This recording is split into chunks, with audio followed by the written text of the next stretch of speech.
Let me address a dangerous pattern I'm seeing. Parents attempting to treat urinary symptoms or kidney stones at home with over-the-counter medications, herbal remedies, or traditional treatments. These well-intentioned efforts often delay appropriate care and risk additional kidney damage. The dangerous practices vary but share common themes. Using adult-dose medications in children is surprisingly common. Parents give their child a fraction of their own medication, not realizing that children metabolize drugs differently and that inappropriate dosing can harm developing kidneys. Antibiotics without prescription is another serious issue. Some families have leftover antibiotics and use them when they suspect infection, masking symptoms while allowing the actual infection to progress. Stone-dissolving supplements proliferate online and in stores, marketed with impressive claims, but having no evidence of efficacy and sometimes containing actively harmful ingredients. Let me describe specific harmful remedies I've encountered. High-dose vitamin C supplements are promoted for immune health, but vitamin C converts to oxalate in the body, increasing oxalate levels and stone risk. Cranberry supplements are marketed for urinary health, and cranberry may help prevent certain UTIs, but concentrated cranberry products contain compounds that can promote stone formation in susceptible individuals. Traditional medicines containing aristolochic acid are still used in some communities despite being potent kidney toxins. Aristolochic acid causes irreversible kidney damage. Why do parents self-treat?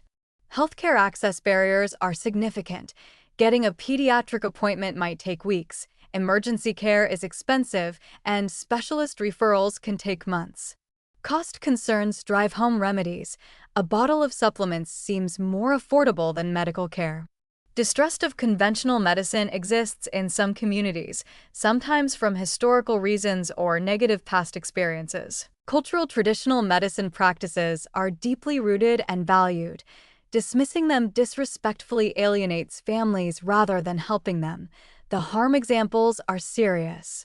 Children developing acute kidney injury from herbal nephrotoxins requires hospitalization and sometimes dialysis. Worsening infection from delayed antibiotic treatment can lead to kidney scarring or sepsis.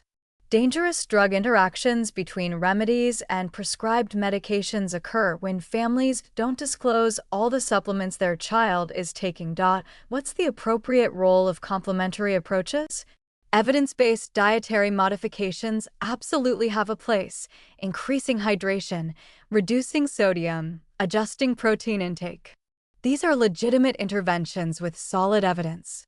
Adequate hydration is the cornerstone of stone prevention and should always be emphasized. However, when professional guidance is essential, cannot be negotiable. Fever with urinary symptoms requires medical evaluation. Visible blood in urine needs investigation. Severe pain requires emergency care. And recurrent urinary symptoms must be properly diagnosed. Healthcare system improvements are desperately needed.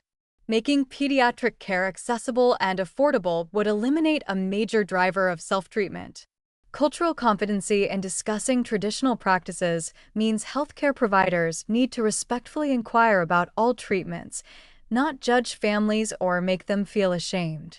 Education about supplement risks should be part of standard child care. Parents need to know that natural doesn't mean safe, that supplements can interact with medications, and that children are more vulnerable to toxicity than adults.